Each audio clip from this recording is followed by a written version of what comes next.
Hai guys, jumpa lagi. Kali ini kita akan membahas mengenai penulisan sejarah di Malaysia. Ternyata penulisan sejarah Malaysia amat dipengaruhi oleh Inggris. Apalagi konsep negara Malaysia juga dibuat oleh Inggris. Hal ini yang mungkin menimbulkan banyak salah paham dengan Indonesia, terutama menyangkut Nusantara dan bahasa Indonesia. Tapi kita tidak membahas masalah ini sekarang. Video berikut ini lebih mengenai penulisan sejarah menuju kemerdekaan Malaysia. Yuk kita simak ya.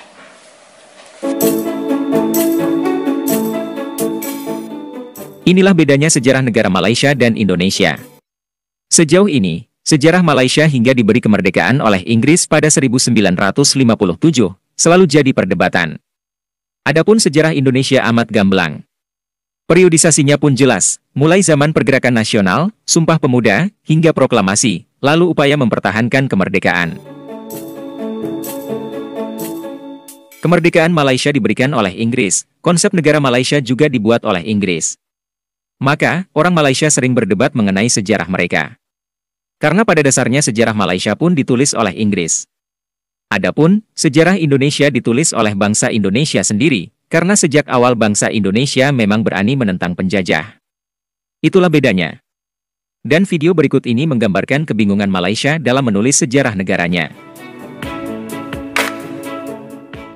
Kiri saya ya, yang berbahagia Dr. Azmi Arifin, pengerusi bahagian sejarah Fakulti Kemanusiaan Universiti Sains Malaysia. Jadi Dr. Azmi, kenapa tarikh 20 Februari 1956 ni kurang diberikan perhatian dalam konteks kita mencapai kemerdekaan dan juga penubuhan Malaysia untuk sejarah negara kita? Silakan Dr. Azmi. Kita dalam sejarah ni banyak perkara yang kita tidak ketahui. Kita belajar dalam buku teks, paparan sejarah itu sebenarnya serpihan yang sangat-sangat kecil. Dan kajian saya sebagai seorang pakar sejarah politik, saya dapati kita ada masalah dengan sejarah.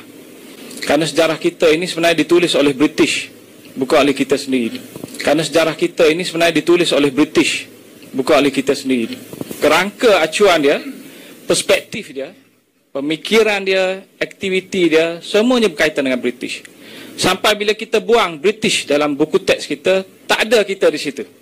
Darurat British, Pelayan Union British, negeri-negeri Selat, negeri Melayu bersekutu, itu British. Bahkan kemerdekaan pun ada elemennya British. Dia ada sentiasa di situ. Jadi kalau buang British, tak ada sejarah kita. Saya terangkan ni supaya kita sedar bahawa kita menghadapi masalah dah lama lah dalam pemikiran sejarah dan persejarahan kita, penulisan sejarah kita ni, kerana kita masih baru lagi. Dan saya ingat kita terlalu dikuasai oleh sumber-sumber dan catatan British. Mungkin satu masa nanti Arkib boleh mendapatkan sumber-sumber lebih baik, kerana sekarang ni dah mula keluar dan dapat menghasilkan rumusan yang barulah. Contohnya saya pernah kaji tentang darurat. Ada veteran di sini. Darurat kalau saya kaji bukan sasarannya kepada komunis.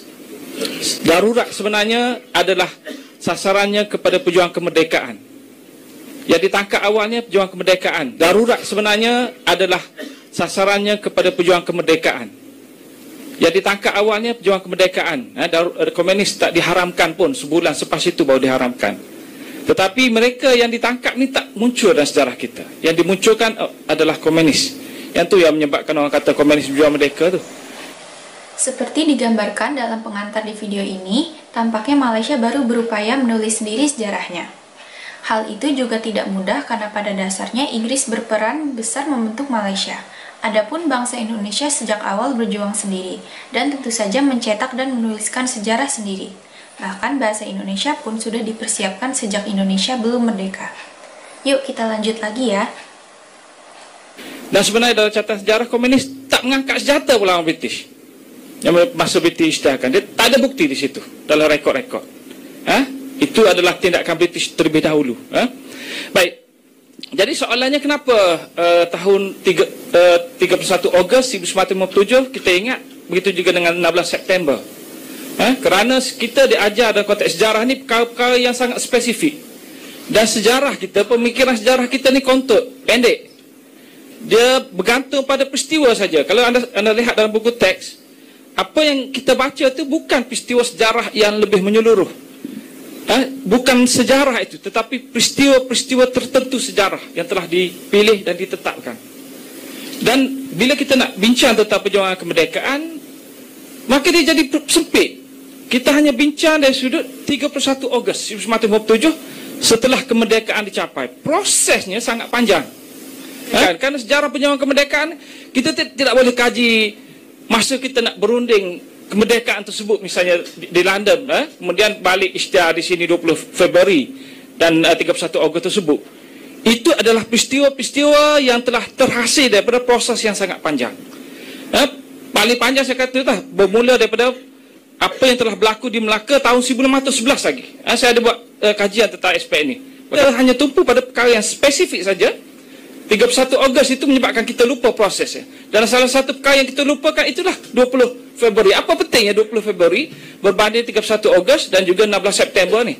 Saya mungkin tak sempat bicara 16 September, tapi untuk 31 Ogos dengan 20 Februari ini satu proses. Pencapaiannya adalah 31 Ogos. Tetapi yang menarik di sini ialah apabila Tunku pulang selepas perundingan di London 8 Februari, berunding dengan British, dan kita percaya di sini bahawa kita mencapai kemerdekaan melalui jalan rundingan, melalui jalan keamanan yang dibawa oleh UMNO dan Kerajaan Perikatan pada masa itu. Tetapi kita lupa dalam sejarah bahawa UMNO pada masa itu juga bergerak sampai nak mengangkat senjata. Ini kita tak baca dalam sejarah, kerana kadang-kadang kita tak didedahkan aspek ini. Tarikh kemerdekaan, dan kemerdekaan akan dicapai dalam tempoh 18 bulan selepas 20 Februari 1956. Jadi tadi Dr. Azmi ada sebut bahawa berlaku perundingan, dan perundingan itu berlaku di antara Kerajaan Perikatan yang telah pun memenangi pilihan raya persekutuan pada Julai 1955. Jadi dalam konteks peristiwa berlaku yang membawa kepada 20 Februari 1956 ini, banyak kisah yang wujud sebelumnya yang saya sebut sebagai satu proses itu yang telah membawa kepada pengisytiharan kemerdekaan 20 Februari itu. Saya sentuh dalam aspek sampai paling pendek pun saya kata kena mula dengan 46 tahun 46. Masa orang Melayu mula menuntut menentang kebangkitan milenial itu, penting tahun 46 itu ialah kerana buat pertama kalinya orang Melayu ini dari semua ideologi, semua gerakan. Kita belajar sejarah, UMNO ini ditubuhkan oleh kelompok-kelompok elit kan, elit kanan. Tapi sebenarnya UMNO tahun 1946 itu ditubuhkan bersama oleh golongan kanan dan golongan kiri. Burhanuddin contohnya terlibat dalam proses penubuhan UMNO. Ada semua dalam tu Melayu. Tetapi kemudian mereka berpecah tahun 1946 tu juga. Itulah perbincangan di Malaysia mengenai sejarah mereka. Wacana seperti itu amat sering dilakukan yang menunjukkan bahwa penulisan sejarah di Malaysia memang masih kacau. Kita juga belum tahu apakah konsep alam Melayu yang penuh ilusi itu juga akan dihapus. Yang jelas, konsep itu membuat orang Melayu Malaysia suka berhalusinasi. Terima kasih sudah menonton video kami, sampai jumpa lagi.